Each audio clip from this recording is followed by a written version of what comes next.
I've had a lot of Americans in my comments asking if they can come live here in Canada. And look, we get it. You've had a rough time. I feel like rough time is underselling it just a tad, but yeah, it's not been great down here, and it's looking a little nicer to the north lately, that's for sure. Before you pack up the U-Haul and head north, there are 11 things that you are going to have to learn. I mean, most Americans can't even count to 11. Learning really isn't a strong suit around here. I mean, the village idiot running this shit show said he was going to bring drug prices down by 1,500%. But on the other hand, the ones looking to move to Canada tend to be on the higher end of the intellectual bell curve, so they may be unlocked. Number 1, the metric system. And I'm sorry, but we are right on this one. Oh yeah? Can you remind me how many times Canada's been to the moon again? Metric just makes sense. 0 is freezing, 100 is boiling, clean, simple.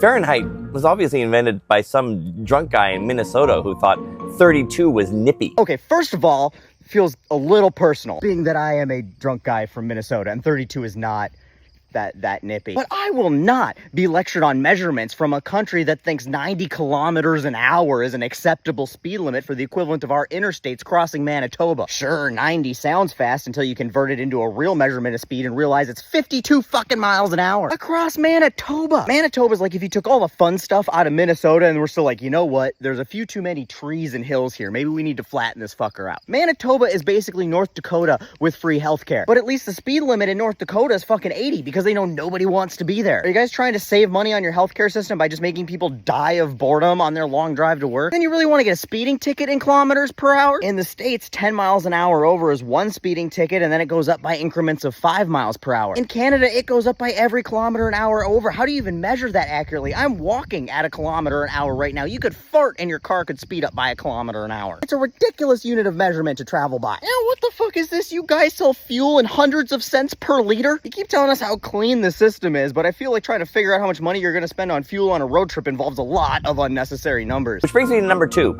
how to drive in winter. Once again, you are talking to a drunk Minnesotan. Are you sure you want to go there? Black ice, by the way, is not a cocktail. But we could make it one. Every Canadian has a story about black ice, and none of them end with, and then I got to work on time. And every Minnesotan has a story about black ice. It usually ends with, so anyway. It was at that moment that I realized my rusty $500 Geo Metro with 3 of the 4 brake lines capped off and bald summer tires with the cord showing probably wasn't going to stop in time. So I just decided to drop a gear and send her through the median, and I lost the muffler on the way through, but it wasn't doing much anyway. And I was able to pass the whole traffic jam, and I beat my boss to the office by 15 minutes. Turns out living in a capitalist hellscape teaches you to get to work in any weather on time, because otherwise, you know, you'd be homeless. Also, I've been to Canada during a blizzard in the winter, and do you guys even own snow plows up there? You're just like, oh yeah, no, just leave it. It'll melt, you know, in May. On second thought, instead of us moving to Canada, Canada should just adopt Minnesota, and then we will teach you how to winter, and you will give us free healthcare. And less fascism, you know. I think that's a solid trade. Number 4, hockey. Again, Minnesota, we got you. Don't even need to talk about it. Just adopt us. We're on the same page there. Number 7, politics. You know what? Don't even worry about it. We won't touch your politics because clearly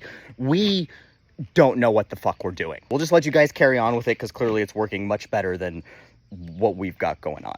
Number 8, apologizing. Look, in Canada, sorry is not guilt. It is conversational rhythm. Oh, sorry, should have stopped you earlier. Again, Minnesota, we get it. Number 9, the cold. And don't tell us that you get winter too. No, buddy. We don't get winter too. You get winter too. Because where I live right here in Minnesota is further north than half the population of Canada. Number 10, the Canadian identity. We are not basically Americans. We're healthcare. If we were, our national animal would not be a beaver. I mean, you guys did have a MAGA truck convoy through the Capitol for some reason, so are you sure? And finally, beer is sold not in cases, they're sold in 2-4s. And yes, it is stronger than your piss water. No, it's not. The average ABV in Canada is 5%, basically the same as it is here, but it should be much stronger because it is way more expensive. How the hell do you guys drink yourself through winter without filing bankruptcy? It is ridiculous. All the money we'd save on healthcare up there, we'd end up spending on booze just to try to maintain a moderate drinking habit. Like, why does it cost so much? Are you guys worried that Canadians will get too happy with all of their free healthcare and public transit and social programs that you just need to make it a little too expensive to get a buzz on? It's okay though, we'll make do. We'll just homebrew or something. So yes, Americans, you can move here. But be warned, the day you show up at a barbecue and ask, do you have ranch? That is the day the neighbors form a committee. Okay, that That one might be a problem. But you know what? We'll bring our own. We don't want to cause any trouble. In all seriousness, though, I really do appreciate the humorous video and all of the actual factual information you're providing there on the bottom and the other videos you've done. Thank you for American refugees across the country. We may be needing it very soon.